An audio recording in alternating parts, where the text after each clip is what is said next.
Transparency International claims that exposing corruption can only happen if we understand the way corruption works and the systems that enable it. According to Transparency International, corruption erodes trust, weakens democracy, hampers economic development and further exacerbates inequality, poverty, social division, and the environmental crisis. In this video, we will mention 10 most corrupt leaders of the world.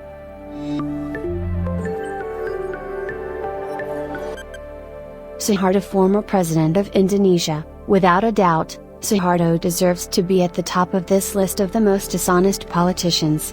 From 1967 to 1998, he served as Indonesia's president. In 1965, he was appointed army chief. He had served in the War of Independence.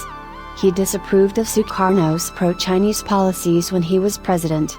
After putting down a coup in 1965, he proceeded to succeed Sukarno in 1967.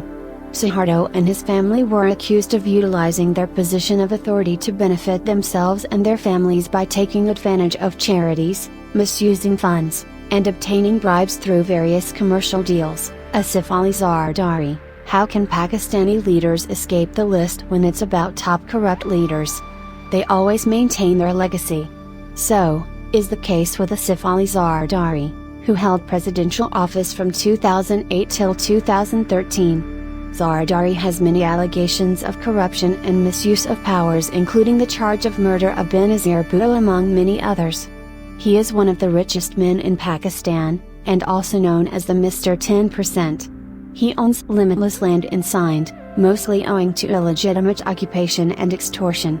Yet, he remains powerful and clean in politics, and courts have failed to punish him due to his influence over bureaucracy, judiciary, and establishment.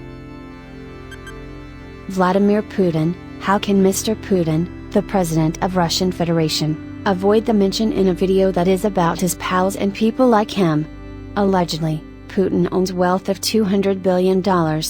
He owns $700 million yacht, 58 planes, and several luxury items of millions of dollars worth.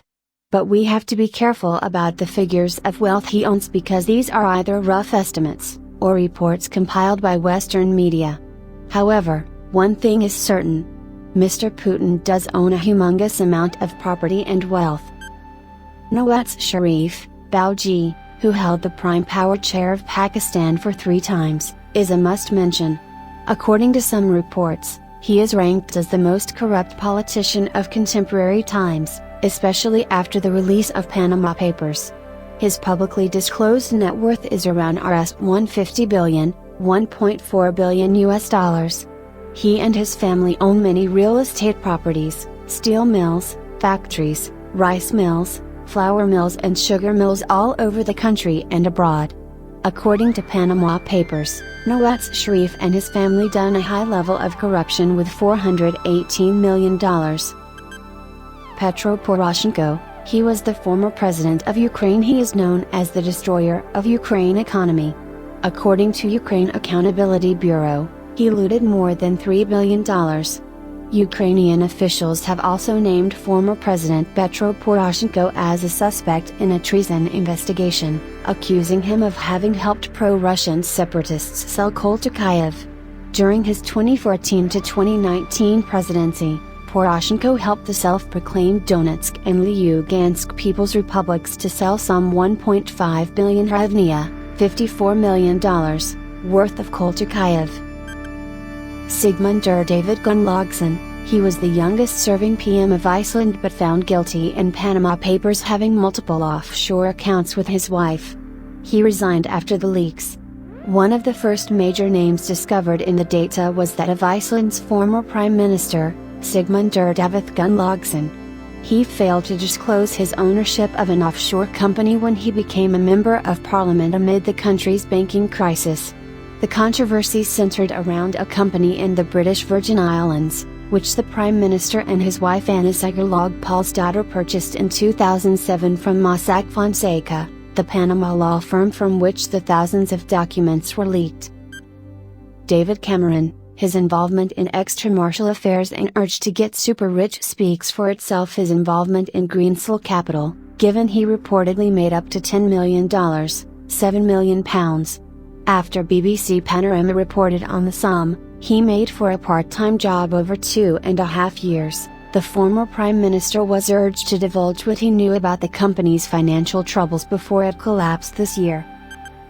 Ashraf Ghani, Ghani Baba definitely deserves to be on this list. Ghani, during his nearly 7 years in power, found ways to enrich his brother-in-law, and other members of his inner circle. Afghan President's office had approved unique extra-legal rights for the subsidiary of an American military contractor to purchase, process, and sell the metal chromite from local Afghan mines. Normally, buying from these types of mines was prohibited because it risked funding groups like the Taliban and the Islamic State's Afghan affiliate. But this subsidiary was special. Secret documents obtained from the United Arab Emirates, where Ghani fled after being deposed, show that his brother, Hashmat Ghani, owned 20% of the military contractor's subsidiary that had won these rights.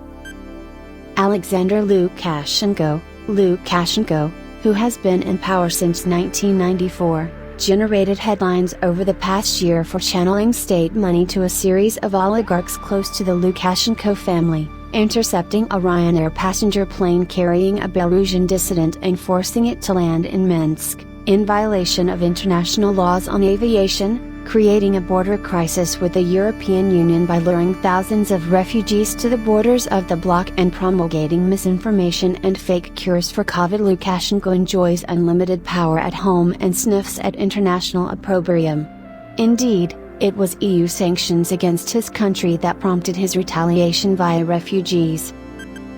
Volodymyr Zelensky, Ukrainian President Volodymyr Zelensky rode to power on pledges to clean up the Eastern European country, but the Pandora Papers reveal he and his close circle were the beneficiaries of a network of offshore companies, including some that owned expensive London property.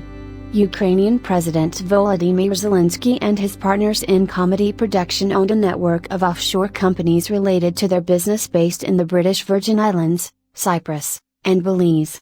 Zelensky's current chief aide, Serhiy Sheffer, as well as the head of the country's security service, were part of the offshore network. Offshore companies were used by Sheffer and another business partner to buy pricey London real estate. Around the time of his 2019 election, Zelensky handed his shares in a key offshore company over to Sheffer, but the two appear to have made an arrangement for Zelensky's family to continue receiving money from the offshore. These are the 10 most dishonest politicians of the 21st century. Do you all realize how corrupt and power-hungry they are? These politicians, however, were utterly dishonest and cheated the individuals who needed help the most. They stole from their own citizens in order to better their own lifestyles. No one should ever look up to these dreadful people because they are a shame to humanity.